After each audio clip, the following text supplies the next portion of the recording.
Ho aminareo any ry havana ny fahasoavana sy ny fiadanany Jesoa Kristy Tompontsika. Amen. Mandehana amin'ny antson'Andriamanitra fa aza be eritreritra. Mandehana amin'ny antson'Andriamanitra fa aza be eritreritra. Zany no mofinaina hitantsika anio ao amin'ny asan'ny apôstôly toko 10 ny andininy 7:20 hatramin'ny andininy 7:20. Mandehana amin'ny antson'Andriamanitra fa aza be eritreritra. Be eritreritra loatra mantsy i Petera. Lasa ny sainy rehefa nahita ny famantarana izay nasehon'Andriamanitra ny amin'ilay lamba izay avy any ambony nisy ireo biby maloto samihafa. Lasa ny eritreriny rehefa tonga teo aminy ireo iraka izay nirahany Kornelio tonga hitory ny filazantsara taminy.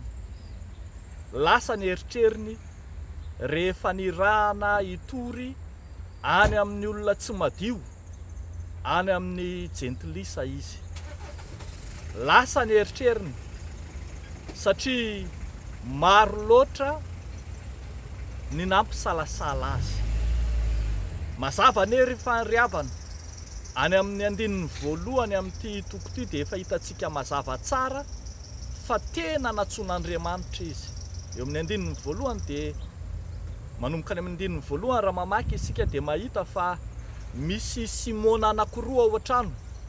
Ny anankiray Simona mpandoko hoditra, ny anankiray Simona Petera, kanefa ny antso dia tena ny antefa tany amin'ny Simona Petera. Tena i Petera mihitsy no natsoina fa tsy ilay Simona ray tsy akory. Ny mazava zany ao anatin'izao tenin'Andriamanitra izao dia ny hoe tena momba ny Petera izay natsoan'Andriamanitra Andriamanitra. Andriamanitra ny momba izay natsoiny ka manala ny fisalasalana rehetra. Andriamanitra no nanolotra ny Petera, ny olona izay hanaovany ny tafika masina. Andriamanitra no niasa tamin'ny Petera ary Andriamanitra no manala ny fisalasalana rehetra. Tsy maintsy momba izay antsony Andriamanitra. Tadiditsika tsara ny salasalan'i Mosesy tamin'ny niantsona azy any amin'ny bokin'ny Exodosy toko 13.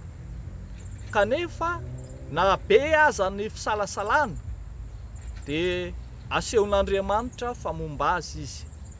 Ianao koa mety ho lasa eritreritra tahaka ny Petera dia izaho tokoa ve no natsoina? Fa maninona no izaho? Fa maninona tsy rahanina? Zao no izy mandehana amin'ny antson'Andriamanitra dia izay an'Andriamanitra ny ambony. Aza be eritreritra fa efa voaplanin'Andriamanitra hatramin'ny voalohany sy amin'ny atsipiriany avokoa ny zavatra rehetra. Ny asa ilan'Andriamanitra anao dia tsotra fotsiny, ny mandeha ihany. Ny mandeha ihany no ilan'Andriamanitra, fa ny ankoatr'izay dia efa nalamin'Andriamanitra avokoa. Andriamanitra arak'izany no manala ny fisalasalana. Andriamanitra no manala izay eritreritra rehetrarehetra mampieritreritra anao ao. Andriamanitra manala ny tahotra samihafa. Ry olom-boafidin'Andriamanitra, ry olona izay nantsoan'Andriamanitra hitory ny filazantsara amin'ny toerana samihafa, amin'ny andraikitra samihafa, mety ny toerana mampisalasala anao, mety le andraikitra koa ny mampisalasala anao. Andriamanitra mihitsy no manala ny fisalasalana eo am-pelatananao. Mahereza ary, mahereza ry havako, ombanao ane Andriamanitra. Aza matahotra na mivadi-po fa izy no efa niteny fa hitantana anao amin'ny tanany ankavanana, amin'ny asa izay nanirahany anao mandrakariva. Dia n'Andriamanitra irery ihany ny voninahitra. Amen. Hivavaka isika. Ry Andriamanitra ray zanaka fany masinao, ilay mifidy sy miantso mpanompo maro samihafa, izay nifidy ry apôstôly sy ny mpaminany, dia mifidy any Petera hitory filazantsara tany amin'ny Kornelio, dia mifidy anay koa ankehitriny hanana andraikitra sy hanana anjara amin'ny fampelezana ny filazantsara anao amin'ny olombelona rehetra.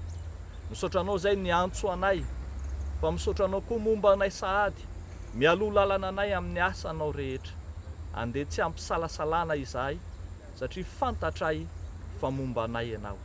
Mivavaka manokana ho amin'ny mpitory filazany tsara rehetra, ho an'ny mpanao tafika masina rehetra, ombany ny fahasoavanao amin'ny anaran'i Jesosy Kristy tomponay. Amen.